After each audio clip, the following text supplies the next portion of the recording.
Өглөөний мэндийг үзэгчтэй Улаанбаатар хотод 10 цаг болсон байна. Тэнгэр телевизийн Morning Show хөтөлбөр эхэлж байна. Өнөөдөр надтай студид хамт Нио буюу Номи Эрдэнэ хамтран ажиллаж байна. Тэгэхээр өнөөдрийн бидний ярилцах сэдэв бол мэдээж худалдааны дан болон технологийн компаниудын томоохон ивентүүдтэй холбоотой байгаа. За өнгөрсөн пүрэв гарагт Ши Жинпин болон Дональд Трамп нар 90 минутын хооронд уцаар ярьсан байна, тийм. Тэгэхээр тэр уцаар ярьснаас хойш ер нь юу болсон, уцаар ярихын өмнө юу болсон бэ? Ямар нөхцөл байдалтай тус хоёр улсын худалдаа болон эдийн засаг ямар хөө байсан бэ гэдэг талаар бид хоёр ер нь он цагийн дараалтайгаар ярихаар бэлтгэлээ. Тэгэхээр яг уцаар ярихын өмнө ер нь хоёр улсын эдийн засгийн харилцаа болон худалдааны хилцэл ямар хөө төвшөнд байсан бэ нэ? Тэгэхээр ер нь бол яг одоо хоёулаа түүхээс нь харахаас өөр аргагүй болж байгаа гэсэн үг. Тэгэхээр 2016 онд одоо Дональд Трамп бүр эрхийнхаа хугацаанд бол яг энэ худалдааны дайн гэдэг зүйлийг бол ерөнхийдөө ярьж эхэлсэн байдаг. Тэгэхээр 2018 оноос эхлээд бол худалдааны дайн буюу Америк нэгдсэн улс хятад улс дээр өндөр хэмжээний одоо татвар ногдуулах асуудлыг бол одоо хэрэгжүүлж эхэлсэн. За ингээд тодорхой салбарууд дээр бол хэрэгжиж эхэлсэн цаг хугацаа нь 2018 он гэж ойлгож болно.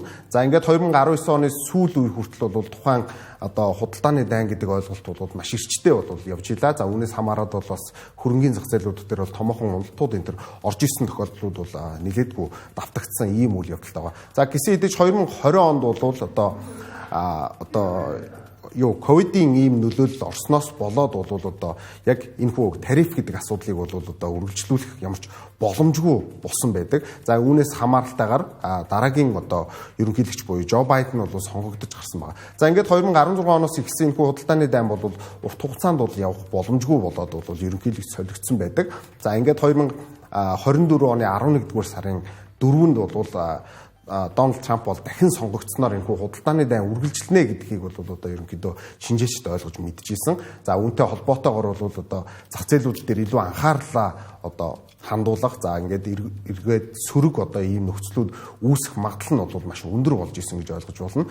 За ингээд өнгөрсөн 1-р сар буюу 2025 оны 1-р сард бол Дональд Трамп өөрийнхөө тангарагыг одоо ерөнхийлөгчийн тангарагыг өргөснийхаа дараагаар бол анзаарах юм бол одоо хувьцааны зах зээл, хөрөнгө оруулалтын зах зээл дээр бол маш томоохон уналтууд ихсэн байдаг. За энэ үеэс яагаад уналт ихсэн гэхээр мэдээж улс орнууд дээр бол томоохон тарифын асуудлуудыг ярьж ирсэн. За энэ хүү байдал бол 4-р сарын 9 хүртэл үргэлжлээ. 4-р сарын 9-нд бол тодорхойлогдоод яг энэ нөхцөл одоо орнуудад ийм хэмжээний одоо татваруудыг ногдуулна гэдэг бол мэдээлэл гарснаар бол за энэ хүү одоо уналт бол ерөнхийдөө бас намжих одоо хамгийн эхлэл нь болсон гэж ойлгож байна. Яагаад намжиж ийн гэхлээр яг энэхүү мэдээллийг өгснээ дараагаас бол за тус улс орнуудад бол за 90 хоногийн хугацаатай тарифын одоо хоолт гэж хэлдэг. Энэхүү хугацаанд бид нарт гэрээ хийх ёстой гэдэг одоо тэрхүү шаардлагыг тавьсан. За ингээд бол эргээд хөрөнгийн зах зээл бас одоо сэргсэн нөхцөл бол харагддаг гэсэн үг. Тэгэхээр өнгөрсөн 7 хоногт Америк нэгдсэн улсын ерөнхийлөгч Дональд Трамп болон Ши Жинпин нар уцаар ярихын өмнөх өдөр буюу 5 гарагт Дональд Трамп өөрийнхөө сошиал хуудаснаа ерөнхийлөгч Ши Жинпинийг хилэлцээр хийхэд маш хэцүү хүн гэж бол өөрийнхөө Truth сошиал хуудаснаа мэдэгдэж байсан тийм. Тэгэхээр яг энэ нөхцөл байдлаас харахад ер нь хоёр улсын хоорондох эдийн засгийн харилцаа болон худалдааны хилцэл ер нь нэг тал руугаа зогсон байдал орчихсон байсан гэж бол эдийн засгийн шинжээчид үзэж байгаа. За тэгэхээр өнөөдөр Лондон хотноо болох хилэлцээрийн дагуу мэдээж худалдааны хилцлийн талаар за хоёр улсын гайлын татварыг яг одоогийн нэрэлсэн байгаа 125 болон 145-ыг нь аль болох доошоо буулгах талаар ярилцсан. За мөн газрын овор элементийн талаар ярилцах байгаа тийм. Тэгэхээр яг энэ хилцэлтэй газрын овор элемент яаж холбогдож байгаа вэ? За тэгэхээр өнгөрөгч бас 5 сарын 12-ны үйл явдлыг бас дурдахгүй өнгөрч болохгүй байна л да. Учир нь бол Швейцарт яг Хятад улс болон Америк нэгдсэн улс хоёрын төлөөлөгчид бол уулзаад хамгийн гол асуудал ярьсан. За бид нар 90 хоногийнхоо хугацаанд бол энэхүү татварыг 145%-тай бол байлгаж болохгүй. Тийм учраас энийг буулгах буюу за ойролцоогоор 30% руу буух боломжтой байна гэдэг яриа хэлцлийг хийсэн. За гисэн хэдий ч энэхүү нөхцөл байдал бол сүүлийн байдлаар одоо гарын үсэг зурсан биш. 90 хоногийнхоо хугацаанд бид нар энийг шийднэ гэдэг асуудлыг бол ярилцсан гэсэн үг. За энэ дээр болохоор Хятад талаас хамгийн одоо том одоо өгөгдөл өгсөн юу юм гэхээр за Америк нэгдсэн улсад эргүүлэн бас газрын ховор элементийг бол экспортч эхлэнэ гэдэг бол мэдээллийг өгсөн. За энд ч бол Америк нэгдсэн улс маш дуртай хандсан учраас 30% гэдэг одоо тоог бол ярьж эхэлсэн гэж ойлгож болно. За тийм учраас бол яг өнгөрсөн 5 сарын 12-нд болсон тэрхүү хилцээр бол маш амжилттай болсон бол тооцогдно. Гэсэн хэдий ч бол сар гаруй хугацаанд бол бас яг тодорхой хэмжээний экспортоо нэмэхгүй байна гэдгийг бол Америк нэгдсэн улс бол одоо буруу шааж гисэн. За тийм учраас ерөнхийлөгч Дональд Трамп бол өөрийнхөө сошиал хуудаснууд дээр бол илүү одоо хятадыг шахсан, хурдлуулах гэсэн энэхүү үйл явдлуудыг ихсэн л дээ. Тийм учраас яг энэхүү газрын ховор элемент гэдэг одоо бүтээгдэхүүний экспорт нэмэгдэхгүй байгаа учраас зөрөөд Америк нэгдсэн улс бол хятадын бас одоо оюутнууд дээр буюу оюутан, зуны оюутан солилцооны хөтөлбөрүүд дээр бол нэлээдгүй бас шахалтыг үзүүлж гисэн. За энэхүү нөхцөл нь бол эргээд энэ хоёр бол өнөөдөр уулзах нөхцөлийг бол бүрдүүлсэн гэж ойлгож болох юм а. Тэгэхээр газрын ховор элемент яагаад Америк нэгдсэн улсад нэгэн яаралтай чухал байна гэхээр энэхүү бүтээгдэхүүн бол электрон машин буюу EV секторын одоо машинуудын тэрхүү батарейнд хамгийн гол ордог асуудал байгаа. Тийм учраас Америк нэгдсэн улс маш яаралтайгаар бол энэхүү газрын ховор элементийг бол импортлж авах одоо шаардлага үүсэж байгаа. Тийм учраас хятад улсыг бол экспортоо нэмэгдүүлэхийг бол одоо шахамдуулсан асуудал болсон. За өнөөдөр энэхүү уулзалтаар хамгийн гол асуудлыг юу шийдэх гээд байна гэхлээр энэхүү газрын ховор элементийг ямар ч гэсэн экспортыг нэмэгдүүлэхийг бол одоо маш яаралтайгаар буюу ойрын хугацаанд бол шийднэ. За зөрүүлээд Америк нэгдсэн улс хятад улсад юуг одоо шийдвэрлэж өгөх вэхээр зуны солилцооны оюутнуудыг бол хятад руу Америк нэгдсэн улс руу бол нэвтрэхэд бол саадгүй болгож өгнө гэсэн ийм хүлээлттэй байгаа. За энэхүү хоёр тохиролцоонд хүрч чадах юм бол эргээд бол хөрөнгөний зах зээл дээр бол мэдээж маш одоо эерэг мессеж болно. За учир нь бол хоёр улсын бас эдийн засгийн тоон үзүүлэлтүүд гараад ирсэн энэ цаг мөчид бол бас харцангуй эерэг ийм үзүүлэлтүүд харагдаж байна л да. Тэгэхээр газрын ховор элементийн асуудлаар илүү дэлгэрэнгүй ярилцъя. Тэгэхээр газрын ховор элементтэй холбоотойгоор JP Morgan-ы судалгаан дээр MP Materials-ийн талаар илүү дэлгэрэнгүй тавьсан байлаа. Тэгэхээр тус компани нэгж хувьцааны ханш бас сүүлийн өдрүүдэд 20 орчим хувиар өсөд байна. Тэгэхээр газрын ховор элементтэй холбоотой Америк нэгдсэн улс болон бүгд найрамдах ард улсууд хилцэл төрүүл MP Materials-ийн цаашдын ханшинд ер нь яаж нөлөөлөх вэ? Тэгэхээр шинжээчид бол угаасаа яг энэ асуудлыг бол нэлээдгүй тойрж мэдээлэл өгж исэн өнгөрсөн цаг хугацаанд. Тэгэхээр MP Materials гэдэг компани бол Америк нэгдсэн улсад дангаараа ганцхан одоо газрын ховор элементийг майнинг хийж байгаа буюу олборлож байгаа ийм компани байж байгаа. Тэгэхээр тус компани үнэлгээ бол сүүлийн үед нэмэгдээд байгаа нь бол мэдээж зах зээл дээр бол одоо газрын ховор элемент бол ховордож байгаа илүү одоо олдоц багасж байгаа гэдэгтэй холбоотойгоор бол нэмэгдэжсэн бол за мэдээж одоо гаднаас дахиад одоо импортоор газрын ховор элемент нэмэгдэж орж ирэх юм бол тус компани одоо үнэлгээ эргээд буурах юм биш үү гэдэг одоо бас сан зөвлөмжүүд явж байгаа. Гэсэн хэдий ч өнгөрсөн 5 дахь өдөр бол Morgan Stanley банк тавьсан судалгаан дээр бол нэг тодорхой тоог бол тавьсан байж байгаа. Тэр бол за 2025 оны төгсгөл гэхэд магадгүй тус компани үнэлгээ бол $34 хүрэх буюу одоогоос бол $32 бол одоо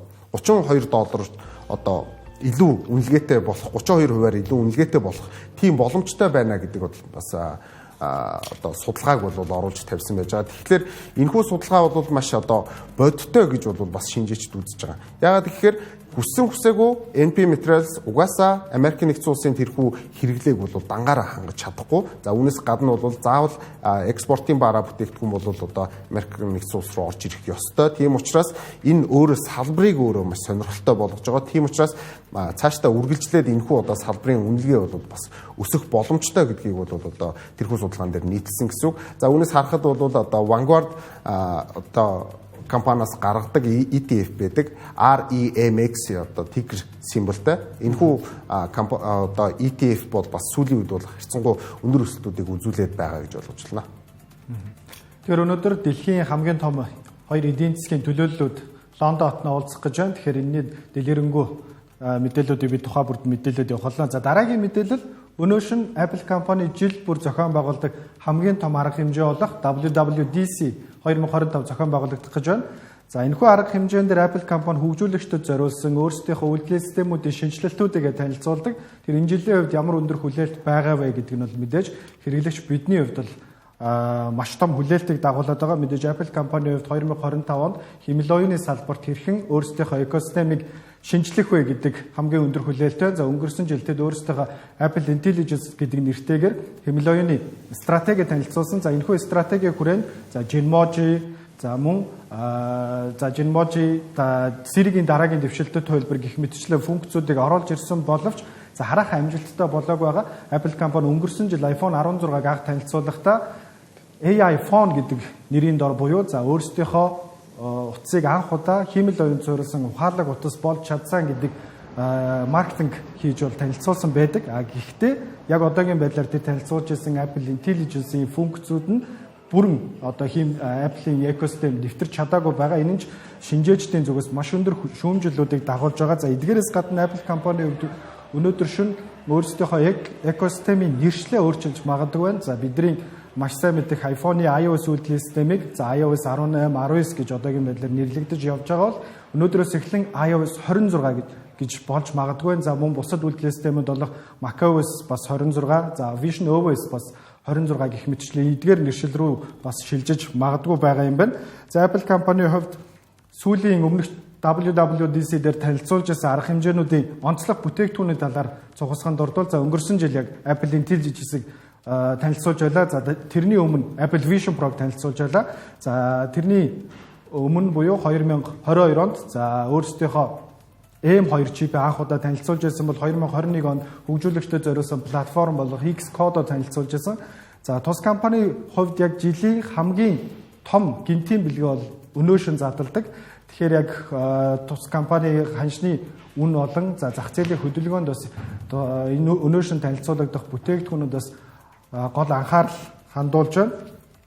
Тэгэхээр Apple компанийн хувьд үйлдвэрлэлийн системтэй холбоотойгоор хиймэл оюун за эдгээрээс гадна өөрсдийнхөө macOS үйлдвэрлэлийн системийн нэршлиг бас сүүлийн жилүүдэд зөвхөн ийм Калифорни мужуудын газруудын нэрээр нэршилдэг гэсэн бол за энэ жил бас арай өөр хувилбарыг сонгож магадгүй гэдэг бас хүлээлттэй. За эдгээрээс гадна Apple Vision Pro-гийн хувьд бол ямар мэдээлэл өгөх болоо гэдэг нь бол мэдээж зах зээлийн хамгийн их сонирхож байгаа сэдвүүдийн нэг яахын аргагүй мөн. За Apple-ийн хамгийн өндөр хүлээлттэй байсан $3,500 зарагдаж байгаа энэхүү VR төхөөрөмж нь одоогийн байдлаар үйлдвэрлэн зогссон байгаа. За зах зээл дээр маш цөөн тоогоор зарагдсан гэдэг ийм хүлээлттэй байгаа. Тэгэхээр Apple компанийн хувьд бол өнөөшн ер нь нэг талаасаа хиймэл оюуны салбарт үүсэж байгаа хоцрогдлоо арилгах, за нөгөө талаасаа үйлдвэрлэлийн систем дээр маш том дизайн нэршлийн өөрчлөлтүүд авчрах хүлээлттэй байна. За маргааш өглөө та бүхэнд Тэнгэр телевизийн шууд хөтөлбөрөөр Apple компани танилцуулсан шинэ бүтээгдэхүүний онцлог мэдээллүүдийн талаар хүргэх болно. Тэгэхээр технологитой холбоотой дараагийн мэдээлэл бол Apple-ийн ухаалаг утасны зах зээл дээрх хамгийн том өрсөлдөгч болох Samsung компанитай холбоотой за сүүлийн жилүүдэд ухаалаг утас үйлдвэрлэгчид болон за хиймэл оюун хөгжүүлэгч стартапууд за нэгнийгээ хосолж хамтарч ажиллаж байгаа гэж хэлэхэд болно. За Samsung компанийн хувьд Perplexity буюу хиймэл оюун суурилсан хайлтын системийг хөгжүүлж байгаа стартаптай хамтарч магадгүй гэдэг мэдээллийг бол их сурвалжууд өгж байна. За энэхүү стартапын хувьд яг одоогийн байдлаар хамгийн сүүлд ихэд $500 сая хөрөнгө оруулалтыг $14 тэрбум үнэлгээтэйгээр босгоод байгаа. За хиймэл оюун суурилсан хайлтын системийг хөгжүүлж байгаа тус компаниуд энэ салбарын анхдагч нарын гэж хэлэхэд олон. За тус компани араас за яг одоо бидний маш сайн мэдэх OpenAI, ChatGPT, Gemini, Google-ийн Gemini гэдэг хиймэл оюунууд веб дээрээс яг тухайн үеийн мэдээллийг хайлтын системтэй болж хувьсаж өөрчлөгдсөн байгаа. Тэгэхээр Perplexity-гийн хувьд Samsung-аас гадна Motorola-тай хамтарч ажилладаг байгаа. За эдгээрээс гадна бусад хиймэл оюун хөгжүүлэгч компаниуд за жишээ нь OpenAI компани Apple-тай за Samsung-ийн бусад ухаалаг утаснуудад дээр болох Google-ийн Gemini байдаг гэдэг ч юм уу те ийм хамтрлууд байгаа. Тэгэхээр энэхүү хамтрал нь бас мэдээж ухаалаг утас болон хиймэл оюуны салбарт бол маш том өөрчлөлтийг авчирч магадгүй гэдэг хүлээлт үүсэж байна. За хиймэл оюуны салбарт өөр нэгэн хөрөнгө оруулалтын мэдээлэл бидэнд байгаа. За Meta компанитай холбоотой. За Meta компани AI Scale гэдэг нэртэй хиймэл оюун хөгжүүлэгч стартапууд бас $10 тэрбум хөрөнгө оруулалт оруулж магадгүй гэдэг мэдээлэл. За та яг дэлгэцэн дээрээс харж байгаа мэдээллүүдээс харахад зөвхөн Meta компани хөгжүүлж байгаа хиймэл оюуны модель зөвхөн Meta-гийн платформуд дээр ажиллаж байгаа. За бусад хиймэл оюун хөгжүүлэгч стартапуудын хиймэл оюуны загварууд бусад томоохон технологийн компаниудтай хамтарч ажиллаж байгаа гэж харагдахаар байна. Тэгэхээр Meta компанийн хувьд бас өөрсдөө дэлхий дээрх хамгийн хүчирхэг open source хиймэл оюуны загварыг хөгжүүлж байгаа мөртлөө дахин нэг хиймэл оюуны стартапууд бас хөрөнгө оруулалт хийж байгаа гэдэг шийдвэр нь бол нэлээдгүй сонирхол татж байна. За технологитой холбоотой дараагийн мэдээлэл хүргэе. За Amazon компани яг одоо дэлхий дээрх хамгийн их роботуудтай роботуудын армийг бүтээж чадсан компани гэдгээр бол дэлхийд даяар алдарсан байдаг. Тэд энэхүү алдар нэрээ одоо илүү баттгаж хүн дүрст роботуудыг хүргэлтийн системд нэвтрүүлж магадгүй. За тус компани Unitary болон Agility гэдэг нэртэй хоёр стартаптай хамтарч хүн дүрст роботуудыг хүргэлтийн систем болон за өөрсдийнхөө агуулгуудад ажилуулахаар төлөвлөж байна.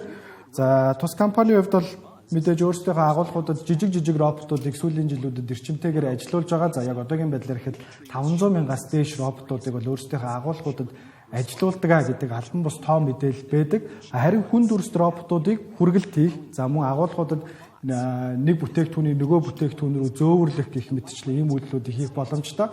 За яг одоогийн байдлаар энэ хүн дүрст роботуудыг хөгжүүлж байгаа стартапуудын хувьд за ямар нэгэн ерөнхий үйлдэлүүдийг хийх, эсвэл юм өргөж тавих, эсвэл нэг газраас нөгөө газар руу хайрцаг зөөх гэх мэтчлэн заавал хүн хийгээд байх шаардлагагүй ажлын байруудад маш их ажлын хомсдол ирээдүйд үүснэ. Эдрийг бол роботууд орлуулах ёстой гэдэг аргументыг бол дэвшүүлж байгаа. Тэгэхээр Amazon компанийн хувьд бол өөрсдийнхөө дараагийн том бооцоог мэдээж physical robot буюу хүн дүрст роботууд тавьж байгаа нь ингээд харагдаж байна. Тэгэхээр хөтөлбөрийнхөө дараагийн хэсэг рүү шилжээ. Тэгэхээр chart master булангаа эхлүүлээд өнөөдөр ямар ханшуудыг ярихаар бэлдсэн байгаа вэ?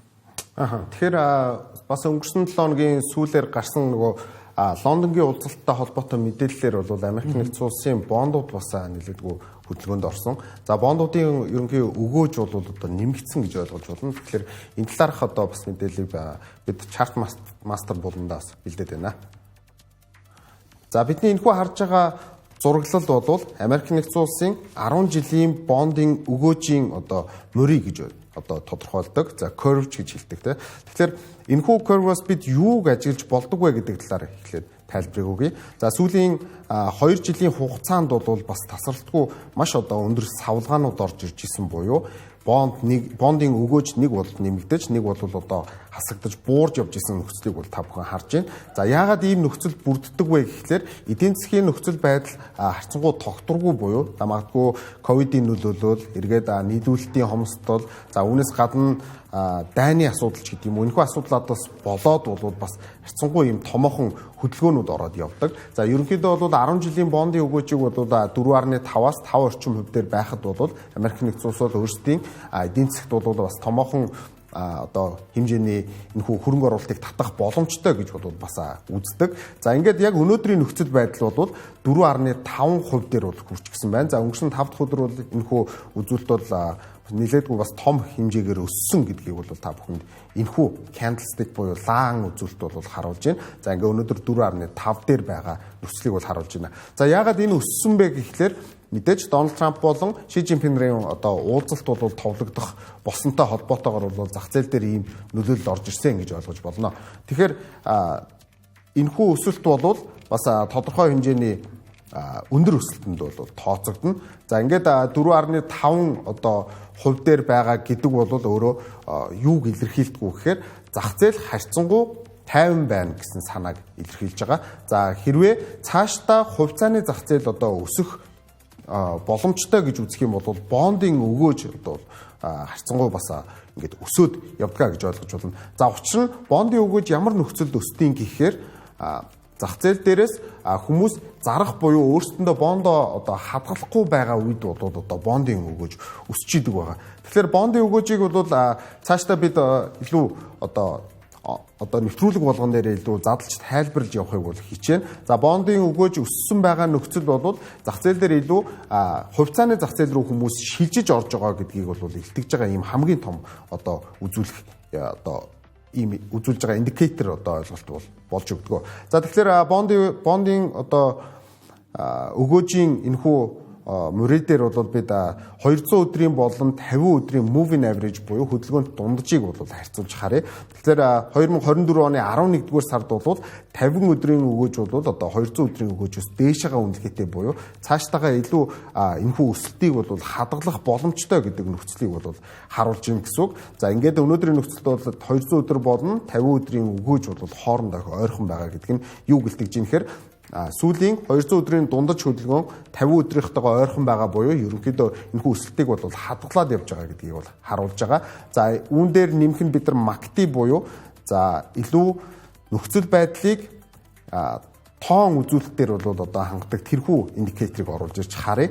За бидний мэддэг 2025 оны 1-р сарын 20 буюу за Дональд Трампын ерөнхийдөө тангараг өргөсөнтэй холбоотойгоор ямар өөрчлөлтүүд орж исэн талаар MACD дээр харах юм бол мэдээж MACD-гийн цэнхэр үзүүлэлт болон энэхүү шар үзүүлэлтийг бол дээрээс нь доошоогоо кросс хийх буюу илүү одоо доошоо унах энэ нөхцөлийг бол харуулж байгаа гэдгийг бол энэхүү чарт зурагт дээр харуулж байна. За энэ юуг тайлбарлаж байна гэхээр цаашдаа бондын өгөөж багасах буюу Дональд Трамп гарч ирснээрээ тарифын асуудал ярина. Тарифын асуудал ярих юм бол эдийн засаг хямрах магадлал байгаа учраас хүмүүс илүү бондын зах зээл рүү шилжиж байгаа буюу өгөөж нь буурж байгаа гэдэг нөхцөлийг бол энэхүү одоо чарт зураг харуулж байна. За эргээд 4 сарын 9-ний байдлаар одоо тарифын асуудал хоошоогоо 30 хоногоор 90 хоногоор сунгагдж байгаа буюу түүнээс цаашаагаа бол одоо хувьцааны зах зээл, за хөрөнгө оруулалтын зах зээлүүд бол харьцангуй бас одоо эерэг хандлага руу шилжиж байгаа учраас бондоос хүмүүс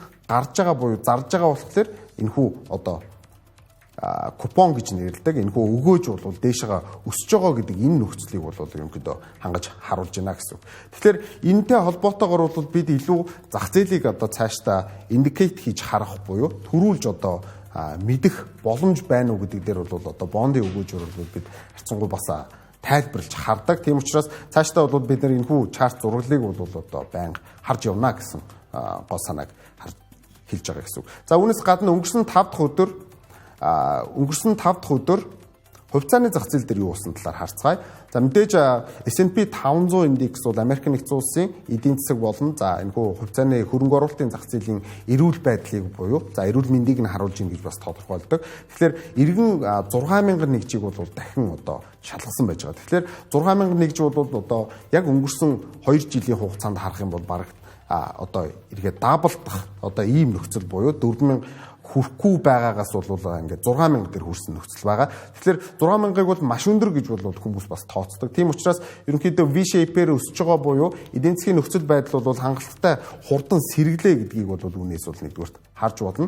За ингээд Дональд Трампын Ши Жинпинтэй уулзалт товлогдсонтой холбоотойгоор бол харьцангуйгаар бас зах зээл дээр эерэг одоо үзүүлэлт орж ирсэн гэдгийг бол энэхүү чарт зураглаас бол харж болохоор байна. За мэдээж all time high буюу хамгийн өндөр зэгт хүрсэн нь бол 2 дугаар сарын 19-ний өдөр байна. Тэгэхээр энэ өдөр бол 6146 нэгждэр бол S&P 500-гийн одоо үнэлгээ байсан гэж ойлгож байна. Тэгэхээр технологийн компаниуд яг ийм үед бол хамгийн том хүчтэй ирчээ авч идэг. Тэгэхээр илүү том байгаа хэсэг нь бол цаашдаа томроод явах боломжийг бол энэхүү S&P 500-гийн өсөлтөөр бол бид нар баттгаж харж байна гэж ойлгож байна.